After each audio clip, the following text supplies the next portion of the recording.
Hey guys, it's me, Rich. Now you are watching Washington implode in real time. And what you're about to hear explains exactly why voters feel betrayed. You sent Republicans to Congress to stop Obamacare subsidies, i.e., your tax dollars propping up a healthcare system that has the word affordable in it, yet can't be remotely affordable without your money propping it up. And yet a group of so-called moderates, read RINO Republicans, just crossed the aisle to save them, to continue to force you to pay for subsidies to prop up a failing healthcare system, whether you use it or not. Now, this video breaks down how a handful of House RINOs joined Democrats to force a vote on extending Obamacare subsidies, why leadership is furious, and why this move could haunt the GOP in swing states, in their districts. But what we're going to get to the bottom of is that this fight is not really about healthcare at all. It's not. It is about subsidies, survival of Obama's legacy monstrosity, and political self-preservation. Let's get into it.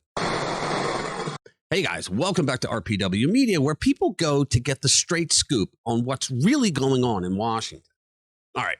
If you like our videos already and haven't done so, you should become a subscriber to the channel. You can hit the notification bell and smack that like button, because it helps us get our message out to a lot more people. Also, you'll be notified every time we put out a new video, and thank you. All right. What happened in the House this week was not some procedural footnote. It was political betrayal in plain sight. A handful of House Republicans from swing districts decided to side with Democrats to push a vote on extending enhanced Obamacare subsidies. Now, these are the same subsidies Democrats have been lying to you about for roughly 15 years. Now, here's where it gets interesting. 4 RINOs signed a discharge petition, one of those rare tools that lets lawmakers bypass their own leadership. Once 218 members sign on, leadership loses control of the floor. That should tell you how serious this was, that they did this. They joined with Democrats. Here's the part most people miss. This was not about compromise. It was about panic. The Republicans involved were Representatives Brian Fitzpatrick, Ryan McKenzie, and Rob Bresnahan of Pennsylvania, and Mike Lawler of New York. Okay. The petition was introduced by House Minority Leader Hakeem Jeffries and backed fully by Democrats. That alone should make your antenna go up. Fitzpatrick blamed House leadership, saying, as I've stated many times before, the only policy that is worse than a clean 3-year extension without any reforms is a policy of complete expiration without any bridge. Really? Unfortunately, it is House leadership themselves that have forced this outcome, he says. A translation? Leadership would not give him political cover, so he went looking for Democrats. That's what happened. Now, pause for a second, because this is where the story really turns. Any system, program, or product that requires government subsidies just to survive has no real justification for existing in the marketplace. That is not ideology, guys. That is basic economics. Take Tesla, for example. Tesla makes a great product. Many owners love their cars. But without massive government subsidies, most Americans could not afford one. That tells you the problem is not quality, it is price. When taxpayers have to step in so a company can sell its product, that company is not serving the market, guys. It is being propped up by it. Obamacare works the exact same way. The Affordable Care Act has been around for 15 years. 15. And it still needs constant taxpayer subsidies to function. The word affordable is literally in the name, yet without government money, your tax dollars, your money, premiums skyrocket. If a program needs permanent financial life support just to keep its promise, then it has failed its core mission. That's it. That's the end of the story. However, the political pressure is intense. Each of these Republicans represents a district that flips between parties. Kamala Harris carried both Fitzpatrick's and Lawler's districts in 2024. That is not theory. That's a warning sign. Lawler went further than anyone else. He called leadership's refusal to allow a vote political malpractice. Are you kidding me? Then he said the quiet part out loud. Quote, I am pissed for the American people. This is absolute bullshit. I think it's idiotic not to have an up or down vote on this issue. Now, those are strong words, but notice what is missing. any concern whatsoever about cost, any concern whatsoever about taxpayers, even people like me who are not in the system. I have private insurance, but I got to pay for Obamacare to be affordable. Now, House leadership estimates a clean 3-year extension would add roughly $350 billion with a B dollars to the deficit over 10 years. Now, that number does not include fraud, waste, or abuse. You know, those things that Democrats like to write into bills.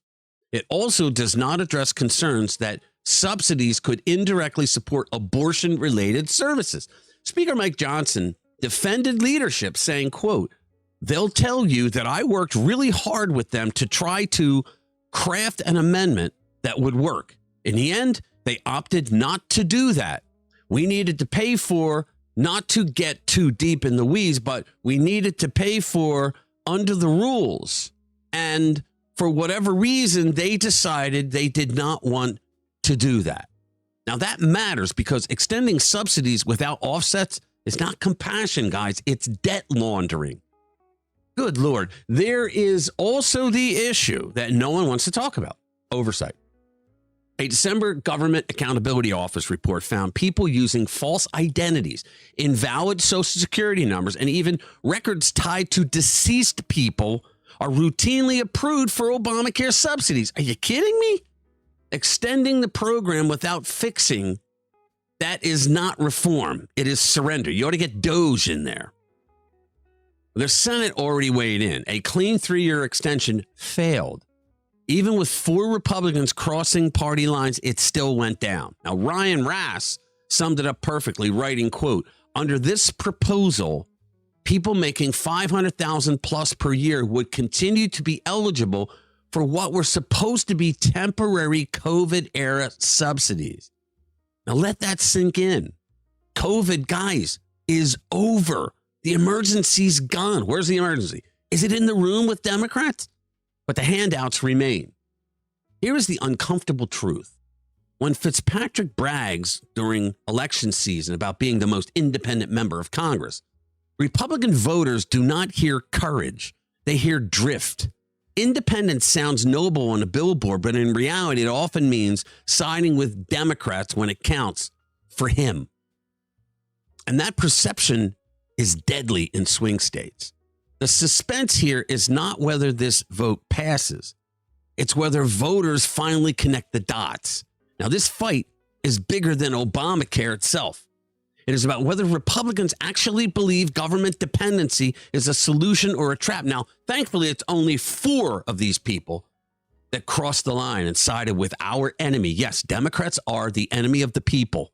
Subsidies that never end are not bridges, guys. They are destinations. The upside is this: voters are now paying attention. And when they do, politicians who choose political survival over principle usually do not survive long themselves. All right, so tell me what you think about this in the comments below. I love hearing from you guys. Thank you for watching. I'll see you in the next one.